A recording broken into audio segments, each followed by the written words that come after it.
Pumupunta kami sa 28 Ladybug Corner, Dragonfly, Valley Verde 6, Pasig City. Tagabuhat lang ako ng malita ng basura. Ang ibig sabihin ng basura ay malita na may lamang pera. Ang bawat malita ay may lamang humigit kumulang 48 million pesos.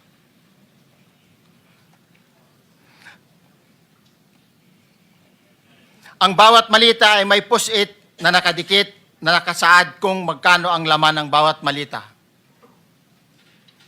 Tuwing may duty detail sa basura, may pumupunta na tao na magde-deliver ng basura at nire-receive ni John Paul Estrada at Mark Tiksay. Ang mga executive assistant ni Congressman Saldico at sila ang mga detailed sa mga ganyang activities. Meron kaming session, mag-uumpisa yun ng alas 3. Sandali lang ito, sabi niya, kasi nandito lang naman kami rito sa may Golden China. Ito pong restaurant malapit sa atin. Mga 5 minuto lang po siguro mararating natin.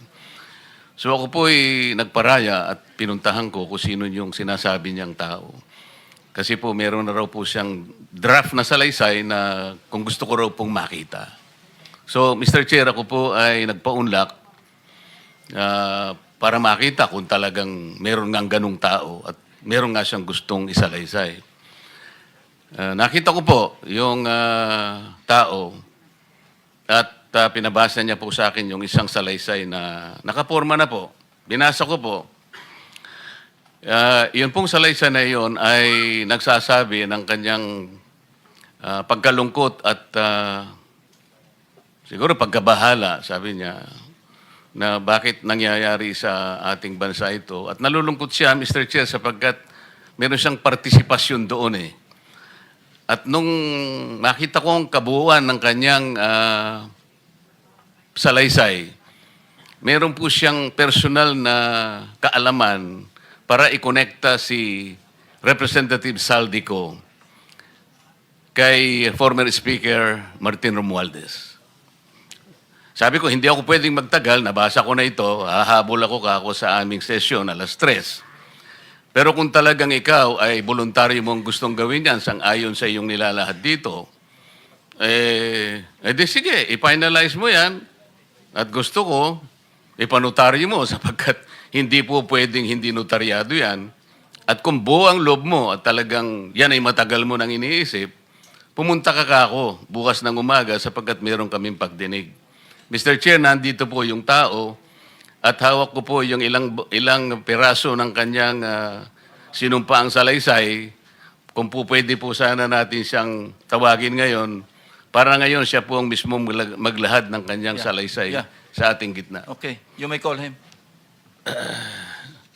Mr. Chair, I'm calling Mr. Orly Regala Gutesa para po humarap siya sa atin. Mr. Gutesa, kayo po ay umupo dito sa may gitna. Pakibigyan mo ng copy si Mr. Chair. Bigyan mo si Chair. Mr. President. Bigyan mo si Mr. President.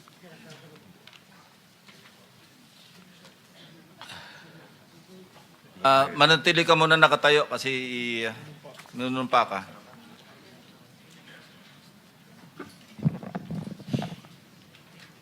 Raise your right hand. Yeah. Do you swear or affirm to tell the truth, the whole truth, and nothing but the truth in this proceeding? Yes, sir. Salamat. Take your seat, please. You may proceed. You may continue. Salamat po, Mr. Chair. Mr. Gutesa, kaninang ako'y nagpapaliwanag para ipakilala kita. Narinig mo yung aking sinabi. Yes, Your Pwede Honor. mo bang i-confirm na kung ano yung sinabi ko ay yung nangyari kahapon? I confirm, Your Honor. Salamat po. At ngayon po ay hawak ko nga ang inyong sinumpaang salaysay na nung draft ito ay binasa ko. Ganun din nga po at wala namang pagbabago.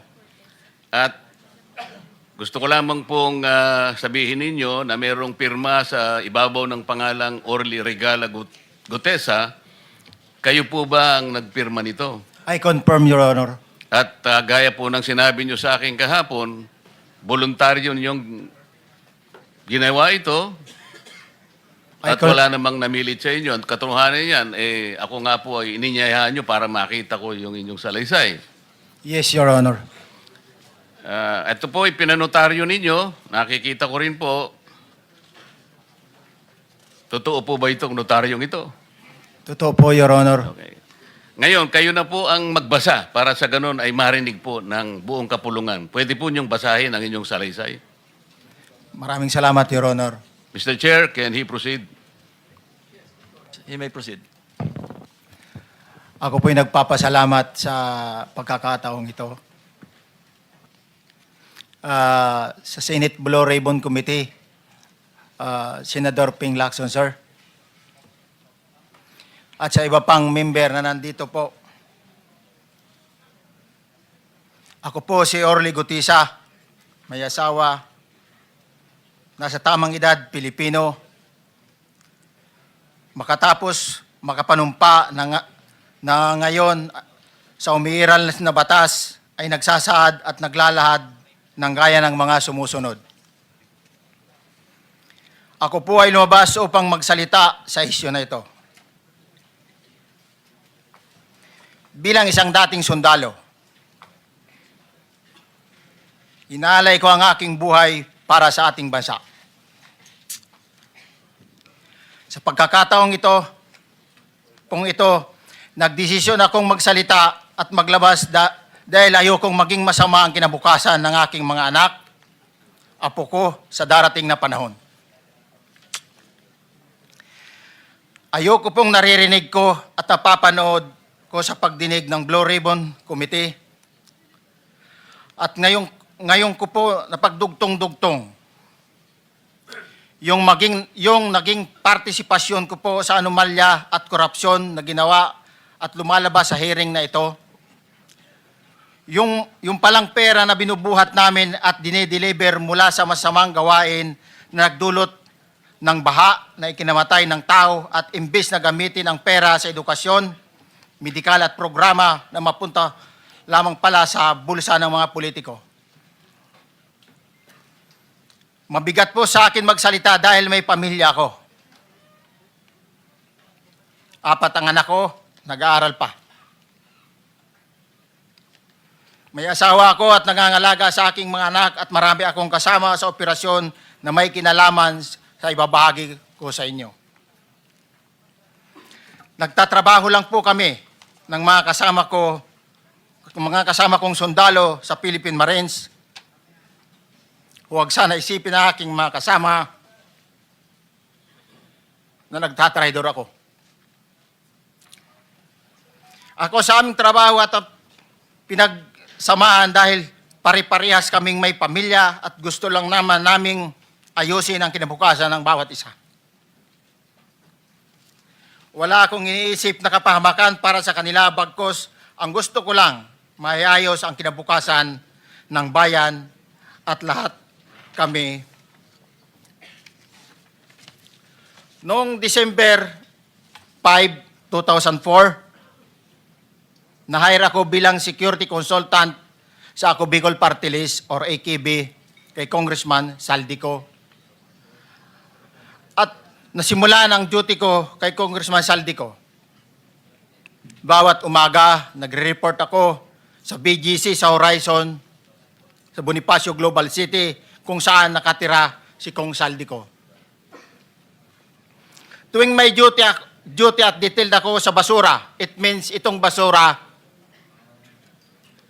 ito yung box ng pera na pinag-uusapan natin sa kasalukuyan. Mr. Gutesa, mag-stick ka lang sa binabasa mo. Huwag ka nang nag-a-adlib. Kung ano yung nandito, basahin mo lang.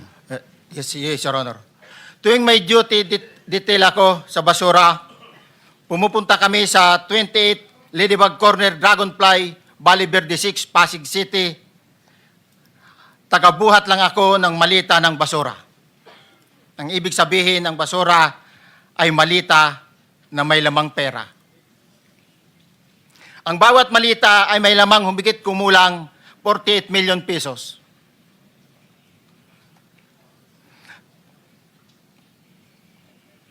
Ang bawat malita ay may post-it na nakadikit na nakasaad kung magkano ang laman ng bawat malita. Tuwing may duty detail sa basura, may pumupunta na tao na magde-deliver ng basura at nire-receive ni John Paul Estrada at Mark Tiksay. Ang mga executive assistant ni Congressman Saldico at sila ang mga detailed sa mga ganyang activities. Ang mga nangyayari kapag duty kami sa basura, kalimitang dinadala sa bahay ni Congressman Saldico sa Valle Verde 6 at tinatanggap naman ni Mark at ni Paul. Pagkatapos naming may baba ang nasabing basura, ipinapasok sa bahay ni Congressman Saldico sa Valle Verde 6 at binibilang ni Mark at ni Paul. Alam ko na ang laman ng malita ay pera sapagkat nakita ko si Paul na binuksan ang malita at inilabas ang laman para bilangin.